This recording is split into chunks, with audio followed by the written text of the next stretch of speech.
This video was brought to you by CuriosityStream. Support the channel, get exclusive TLDR videos, and an ad-free experience by signing up using the link in the description. Since Russia invaded Ukraine in late February, NATO membership has become a hot topic of conversation. Despite boasting 30 current members, there are several conspicuous European countries which aren't part of the organization, like Austria and the Republic of Ireland.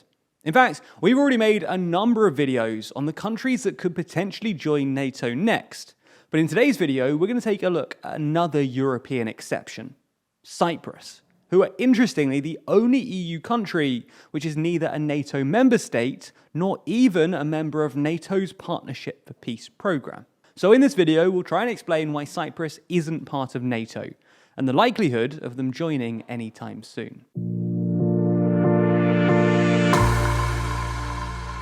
First though, we need to run through some history, because to understand why Cyprus isn't part of NATO, we need to first understand the island's history and its relationship with both Greece and Turkey. Cyprus lies at the very eastern end of the Mediterranean, at the crossroads of Europe, Asia, and Africa, and has therefore been regarded as a vital piece of strategic territory by many imperial powers over the centuries. Various ancient empires have claimed the island to try and take control of its geography, including the Persians, Romans, and Byzantines, to name just a few. Despite this, though, throughout much of its history, the large majority of the island's inhabitants have been Greek-speaking, or at least that was true, until the conquest of the island by the Ottoman Empire in the late 16th century saw the arrival of many Turkish-speaking settlers. And this is ultimately the origin of the island's two main communities, the Greek and Turkish Cypriots. Anyway, by the late 19th century, the Ottoman Empire was in sharp decline, and in 1878, they offered Britain control of the island in return for support were Russia to ever attack. Then though, by a strange twist of fate, in 1914, with the outbreak of the First World War, Britain and the Ottoman Empire found themselves on opposing sides of the conflict. And as such, Britain just annexed Cyprus for themselves. In the end though, the Ottoman Empire collapsed altogether, and in its place emerged a new Republic of Turkey. And not long after, in 1923, Turkey relinquished all claims to Cyprus under the terms of the Treaty of Luzerne. And then, the following year, Britain declared Cyprus to be a crown colony, with the island now under formal British control. However, not everyone on the island was happy with British rule. Some of the Greek Cypriots, who represented about 3/4 of the population at the time, wanted what's known as a gnosis, or unification with Greece. And many of the Greek Cypriot community believed that the only way of securing this was via an armed uprising against British rule. So in 1955, the Greek Cypriot Nationalist Paramilitary Organization, the EOKA, launched a campaign against British imperial control and attempted to secure a gnosis. Although this rebellion wasn't actually aimed at the Turkish Cypriot community, which represented about 20% of the overall Cypriot population, the prospect of the island's union with Greece was firmly rejected by Turkish Cypriots, as well as by the Turkish government. And as a result, they launched their own guerrilla movement to demand the island be partitioned between Greece and Turkey. By 1958, fighting between the Greek and Turkish Cypriot communities threatened to draw Greece and Turkey into the conflict themselves, which raised the very real prospect of a war starting between two NATO members at what was a crucial point in the Cold War. As a result, the Greek and Turkish governments sought to find a compromise solution. And in January 1959, they agreed that Cyprus would neither unite with Greece nor be partitioned between Greece and Turkey. Instead, it would become an independent sovereign state.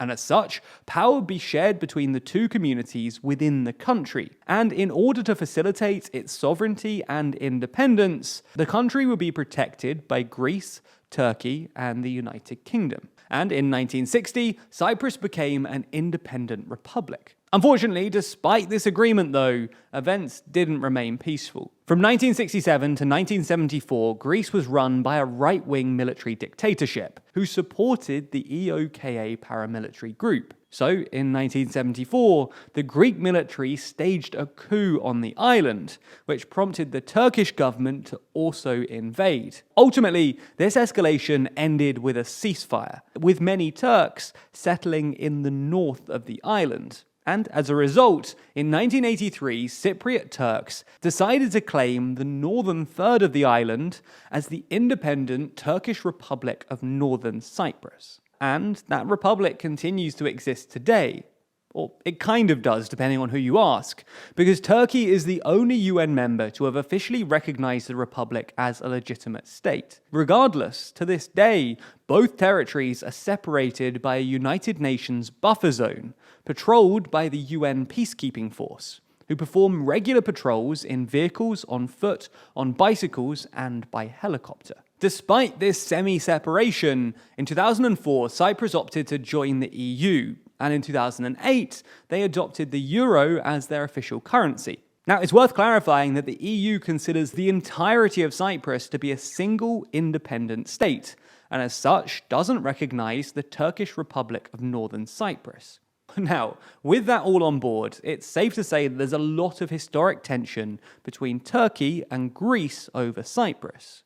Which brings us back to today's topic of potential NATO membership. What are the chances that Cyprus also becomes a member? Well, it looks unlikely for 4 main reasons. Firstly, Cyprus remains frozen in conflict. And similar to Ukraine, Moldova, and Georgia, this frozen conflict would likely need to be resolved before any potential NATO membership was even seriously considered. That's because according to the NATO Charter, no one can join NATO until they resolve their territorial problems with their neighbours. The second issue is Cyprus's long-standing policy of neutrality. Thanks to the extreme pressures exerted on the infant republic by its larger neighbours, Turkey and Greece, Cyprus has historically followed a non-aligned foreign policy. In fact, during the First World War, the country's first president took part in the 1961 founding meeting of the Non-Aligned Movement.